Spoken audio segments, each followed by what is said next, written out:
দেখো, গল্প করতে করতে কথা বলতে বলতে কিন্তু পৌঁছেই গেলাম ভাইয়ের শ্বশুর বাড়ি। এটা কিন্তু গ্রাম ঢুকেই ভিডিওটা শুরু করেছিলাম। আর এই যে দেখতে পাচ্ছ, এখানে কিন্তু আমার ভাইয়ের বউ, দিদি, ওরা সবাই দাঁড়িয়েছিল আমাদের অপেক্ষায়। আর এদিকে দেখো ঠাকুমা নাত বউয়ের মাজা। প্রথমে ঢুকে আমাদের সকলকে দিয়ে দিয়েছিল মাজা, তো আমরা এখন মাজা খাচ্ছিলাম। এইদিকে আছে আমার বোন ভিডিও করতে ব্যস্ত, এখানে আছে দিদি, এখানে আছে ঠাকুমা, আর এইদিকে আছে আমার আরেক ভাইয়ের বউ নেহা। আর এদিকে দেখো এত মিষ্টি দিয়েছে যে তোলাতুলি করছিলাম। তারপরে মিষ্টি টিষ্টি খাওয়ার পরে আমরা একটু গেলাম বাইরের দিকে। ওদের এখানে যে মন্দিরগুলো আছে সেগুলো একটু ঘুরে ঘুরে দেখবো বলে আমরা একটু বাইরে গেলাম। এই যে দেখতে পাচ্ছ দিদি আসছে, আর এটা আমার অপেক্ষায় দাঁড়িয়ে আছে।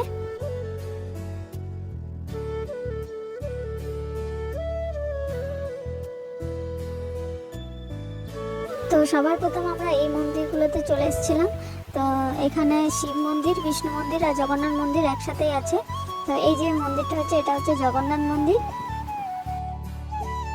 তারপর এই মন্দিরগুলো ঘোরা হয়ে গেলে আরও একটা মন্দির নিয়ে যাব, যেটা হচ্ছে এই গ্রামের কিন্তু খুব বিখ্যাত মন্দির, মানে খুব জাগ্রন্ত।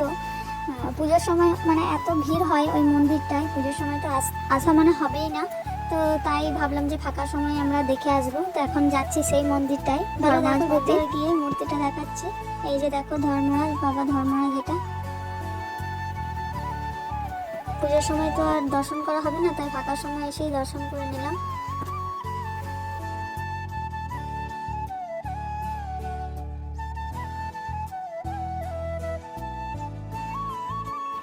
আর এদিকে দেখো মন্দির থেকে বাড়ি এসে লুচি, আলু ভাজা, মিষ্টি কত কি খেতে দিয়েছিল। তারপর এখন বাড়ি যাওয়ার পালা।